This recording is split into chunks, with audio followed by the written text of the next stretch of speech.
Hello everybody, welcome to Crafty Soup. My name is Misty, where I create with paper and photos in artful ways. I'm here today with the layout process video for you as part of the design team over at the Counterfeit Kit Challenge. We have challenges throughout the month, and this second challenge for April is to use a shape and repeat it as many ways as possible. So I'm going with hearts, hearts, and more hearts. Part of the reason I chose hearts is because I've got plenty of them in my kit this month, and so I went looking for some photos that I could use lots of hearts with. And this is a story of my middle kid playing Scuttle in The Little Mermaid, and then like 6 or 7 years later, my youngest kid playing Scuttle in The Little Mermaid. So that is something to show love with lots of hearts. So I am going to tell that story. I've got heart washi tape. I have this metal heart that I made in my monthly makes video, and I'll link you up to that if you haven't seen that. What else do I have? Oh, I thought I was going to use this stencil to take the shape and turn it into a heart, but I don't end up doing that. I do some other hearts other ways, so stick around and you'll see all the different ways that I come up with using hearts. I chose this paper as my background because it's got a circle, lots of circles to it, which reminds me of the idea of different parts of life coming back around again. So that is why I chose that background pattern paper. And then I was going to ground my photos on a big heart out of black. But this was the only piece of black I had left in my kit. Since I really wanted a big heart, I went ahead and pulled out a fresh piece. Now, I was just kind of winging this. I was going to tear this cardstock into a heart shape. And first of all, I couldn't tear two layers very easily. So I took some scissors to help get me started.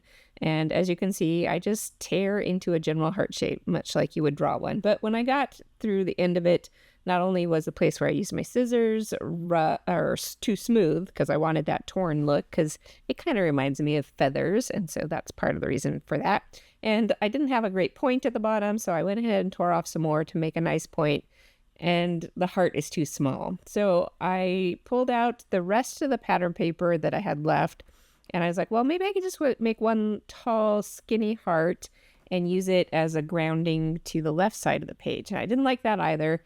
So I pulled out a whole fresh sheet of black cardstock from my stash. I cut the heart first so that I could get the shape where I wanted it to be. And then at this point, I will start tearing. It was a little tricky to get it started in that dip of the heart. I probably should have started at the point. But at any rate, I got it started. And once I had it going, I was able to just carefully tear along the edge of what I had cut and not tear off too much, because that would change the shape of the heart a whole bunch. Now, tearing paper can be a little tricky because the fibers of the paper run certain directions. So when you hit a spot where the fibers change direction, it can make it harder to tear smoothly. And I think that's probably at the point where I started getting those fibers changing direction. But at any rate, I got it mostly torn in the shape that I had cut out originally. You can see the dip up at the top of my heart is a little rounder than most hearts would be, but that's okay. You see that greenish teal heart that I've got off to the side? I will show you how I did that in a moment as I'm working through this video kind of out of order. So I got that metal heart and I'm going to staple it down. There are ways to attach metal with glue, but since I wanted it on the photo, excess glue can damage the photo. And while it might not show up on paper, the excess glue will definitely show up as gooey blobs on photos. So I had already tacked my photos down with glue, so I'm trying to gently lift them up and reach around.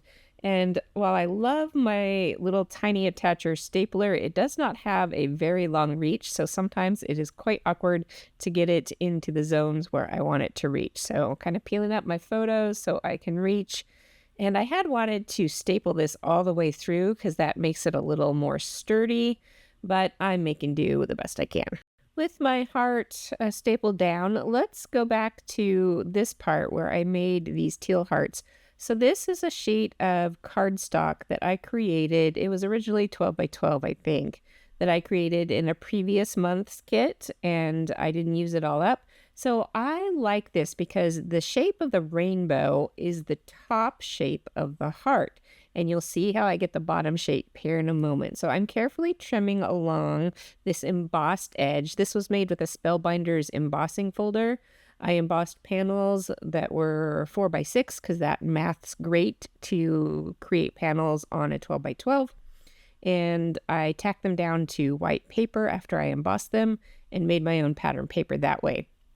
So I am repurposing that pattern paper here into heart shapes. So notice that piece that was left over after I cut the top of the heart shape is the right point and angle to become the bottom of the heart shape. So I am just using my trimmers, holding it as closely together as I can to trim it down to get that heart shape complete.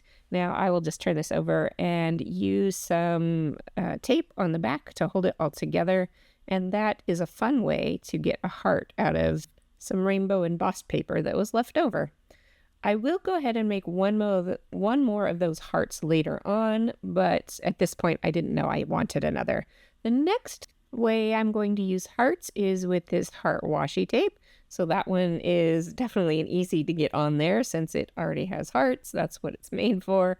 But I'm going to go ahead and use it to kind of frame out my photos a little bit. And I debate on, do I want the tape under my photos, under the big black heart, over everything? And I won't show you all of that, but just know I debated and I changed my mind along the way, and I don't remember how much of that I filmed. So we'll see how that comes out in the edit here. At any rate, I am going to make a complete square with that tape. With that all done, I move on to that teal heart and trying to decide where I want it to go. I do, again, play with it and move it around some. Eventually, I will put it over the face of that extra person on the bottom of the photo because it's a little bit distracting. I want to cover up the distracting elements, and that's also where I decide I want a second heart to cover up the distracting elements on the other photo as well, and we'll get to that. In the meantime, off camera, I die cut my title. I wanted to make a nice long title which says The Tale of Two Scuttles, and I want to color up some of this title to go with the colors in the photos a little bit with yellow and orange, and I will color the different words the different colors, and I won't show you all of that. Just know that that's what I did off camera, and I'm getting my title all adhered down so that I left it purposefully wonky because I hate lining up letters, and lots of the elements on this page are already a little rough. I don't know what a good descriptive word is, but the wonkiness works. So that is where I see that I could use another heart to cover up the distraction on that other photo. So off camera, I will go ahead and take more of this paper and create another one. With all of that done, I do go ahead and get that adhered. And then the last thing I need to do is to add my journaling, and I will pull out a white gel pen here in a moment to do that.